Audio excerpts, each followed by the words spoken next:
En faisant une matinale américaine, une matinale sur l'élection, avec France Info, et en partenariat avec Facebook et Sciences Po TV. Il est 6h32 sur France Info, 6h32, une nette avance pour Donald Trump. On va voir les résultats dans un très court instant. Et on en avait fait une en 2008 pour l'élection d'Obama, qui avait été un très très grand moment, dont beaucoup d'étudiants m'ont dit qu'ils se souviendraient toute leur vie. Et c'était plus joyeux, il faut dire, comme élection que celle-ci. C'était peut-être une des plus belles élections, celle d'Obama, et peut-être que celle de 2016 restera dans l'histoire comme une des pires.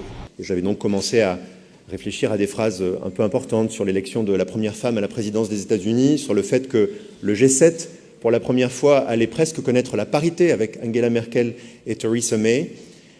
Et voilà que les événements finalement prennent une tournure différente. J'ai appuyé énormément à la fois sur l'école de journalisme, puisque les étudiants de l'école de journalisme nous ont gentiment prêté leurs films qui ont ponctué toute la matinale, et évidemment Sciences Po TV qui a aussi participé avec les micro-trottoirs qui étaient présentés en début de matinale. On a été justement demander aux gens dans différents lieux ce qu'ils pensent, eux, avec leur regard de français, des élections américaines. Ce matin, je suis pour La Péniche, le journal des étudiants de Sciences Po, en reportage photo à cette matinale américaine à Sciences Po où les mines sont défaites et on essaye de comprendre ce qui se passe de l'autre côté de l'Atlantique. Il y a le temps de l'analyse. Évidemment, il va falloir comprendre comment Donald Trump a pu gagner. Et puis, il y a aussi le temps de l'indignation. Et c'est vrai que nous, on est jeunes, on a entre 20 et 30 ans. Et il faut qu'on prenne conscience de ce qui est en train de se passer sur la montée des populismes aux États-Unis, dans les pays européens. Il y a des États comme l'Iowa avec un très bas niveau de chômage qui ont voté par Trump. Certains États de la côte Est où on va dire la situation économique n'est pas si mauvaise. Il y a véritablement une colère. Bref, on est aux États-Unis dans un moment qui est un moment très, très grave. Tout le monde pensait que le résultat serait très serré, mais pas que Donald Trump serait élu.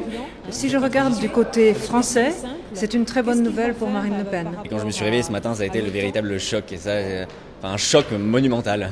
J'ai l'impression de vivre une sorte de before avant l'élection de Marine Le Pen, quoi. C'est une première élection de Marine Le Pen. Moi j'ai l'impression de revivre un peu à Brexit, donc c'est-à-dire une sorte d'étonnement, j'ai du mal à y croire et je suis un peu blasée, complètement découragée. Déjà, elle a ses propres défauts. Ce n'est pas quelqu'un de très flexible, c'est vraiment un technocrate. Elle a tous les défauts de Al Gore, par exemple.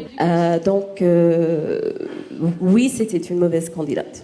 Il y a eu un autre candidat anti-système d'une certaine manière dans cette campagne, et il était du Vermont. Il y avait une mobilisation derrière lui, et les jeunes n'ont pas voté pour Donald Trump, et certainement pas les étudiants. L'avenir est quand même dans notre main, et il faut révolter contre ce système-là. Rendez-vous dans 4 ans, mais ça commence demain.